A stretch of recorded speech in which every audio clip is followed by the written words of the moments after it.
Hello and welcome to this slightly different episode of Understanding Synthesizers. Now that we've covered a lot of the basics, I thought I'd jump right in and teach you how to make your first sound. There's some things I can't really describe to you when talking about the topics that kind of come out much more organically through building the synthesizer. You can probably already tell that this isn't scripted because I'm trying to build in some knowledge that I'll think of in an organic way as part of my process, so it gives you better insight into building synthesizers. So today we're going to be building a bass synth that uses pretty much all of the elements that I discussed in the videos so far. So we're just going to take a quick listen to it.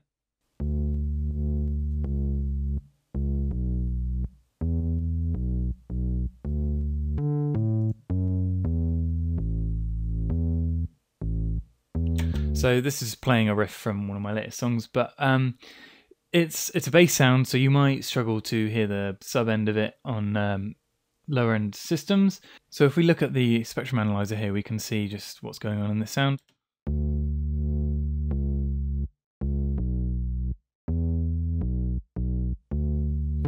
So you can see there's a lot of bass end there. I might layer another sub on top if I was going for a really punchy bass sound, but this obviously covers a lot of the area that we want our bass synth to touch. It's got a big low end and it's coming up in the high end there as well. So how do we make it? Well, I'm going to jump into a fresh instance of Massive. You should be able to use an equivalent synthesizer with the same components. This isn't going to be very Massive specific, so feel free to watch along and I'll describe to you the process of making the synth and the decisions behind that process. So here we are in our fresh instance of Massive, playing the same MIDI sequence. Pretty garish and horrible, as you can hear. So usually my first step with designing a synthesizer is to tackle the oscillators. As I described in the oscillator video, it's kind of the source of the sound and it really defines the texture from the offset. So for this synth, I've gone for the sine square wave shape onto the square waveform. I mean, any square wave is fine for this because we're keeping the wavetable all the way in the square position. So that's the only thing that matters. The rest of these controls I've left as is. Moving to the second oscillator, first we turn it on. Sticking to the square saw wave position, we'll want to put it here about sort of 10, 11 o'clock. We don't have exact values in Massive, but anywhere about here should be about fine. So if we take a listen to these two waveforms combined, this is what we have. So you can hear it's kind of got that hollow quality, particularly the square wave is a very hollow sound, and we're bringing in a lot of those raw, sharp high harmonics that we're going to be dulling with filters in a moment. So the other thing I did with this oscillator was to turn it up an octave so that it's playing an octave above the other oscillators. Now that is where we get a lot of definition out of the note. If I just switch back to the original sound, and I'll just put this down on oscillate an octave. Ooh. There we go. And then I'll put it back up an octave. So you can hear that higher little bounce, and that's sort of what helps the bass rhythm stick out. This rhythm, if I play it in context, is playing a different rhythm to the other parts.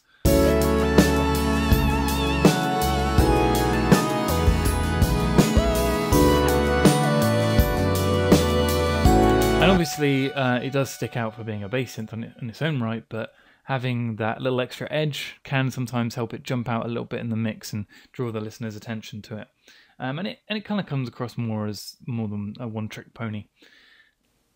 So I also used the modulation oscillator, which is something we haven't touched on yet, but really it's just kind of another thing for adding changes to the oscillators, really. I mean, I'm just trying to put it in simple terms for you here, but I use what's called ring modulation, which typically is really good at exciting higher frequencies, and I use that on the square wave here.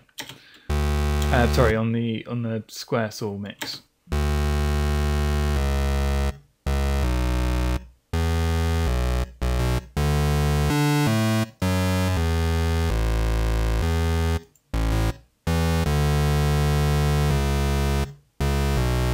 Cool, so that's the oscillators, the sound generating oscillators done for now at least. We will touch on an LFO in a minute.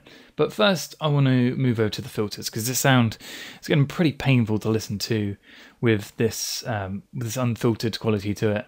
So we'll jump in and put a low pass filter, a low pass 4, which is obviously the slope of the filter as I covered in the video. And with this I applied an envelope to it. I'm using the extra envelope here in massive. And I put the cutoff at around sort of 12 o'clock. We can turn the resonance down.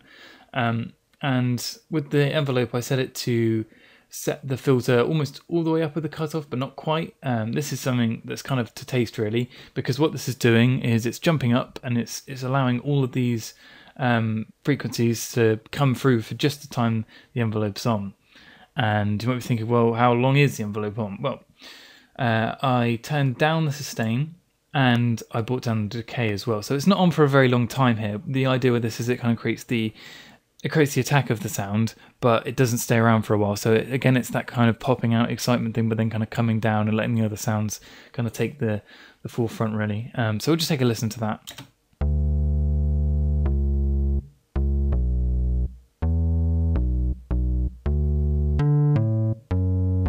So you can hear that filter is really where a lot of this bass sound gets its quality. And to be honest, a lot of bass sounds are heavily affected by filters, because what we're really dealing with is kind of half the spectrum here, and not even that really, because you consider this half here has a lot less frequencies than this half here. So we're really not dealing with a lot of the spectrum here, and by using this filter we're eliminating a lot of the possibilities of our sound. So obviously filters are great for basses, but when you use them for other sounds and you do this, you kind of it's just something to think about the content you've cut away. So just another change to the filter was an LFO. As I mentioned, we would be using one. I really didn't go very far with this, but the idea with it was to add just a little bit of extra motion to the sound. I synced this so that it was occurring once every crotchet, which is the musical division, or quarter note as some people call it. And this waveform is fine. Again, this isn't really the most extreme change, it's just kind of adds a little bit of motion. You might want to turn the amplitude down a little bit if you're not liking it, but it does just sort of go to serve. In this song we can see the bass is playing for quite a long time, and it does hold down some notes, so having these changes is just a little bit extra to keep it interesting. So we need to put this in monophonic because it's not because it's a bass sound, but usually bass sounds are in monophonic. Just because this is playing one note and I don't want any extra frequencies lurking in it, it wants to be quite clean cut. So if you're going to do this, you probably want to turn off the portamento. Sometimes I quite like a bit of portamento on my basses, but in this instance I didn't use it. So if you want to faithfully recreate it, turn it off. And the other thing is to turn on this restart via gate.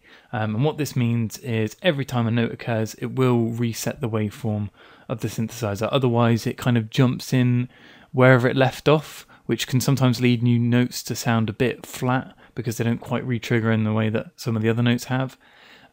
So just make sure you turn that on. You'll find it probably just sounds louder, is the main difference you'll hear.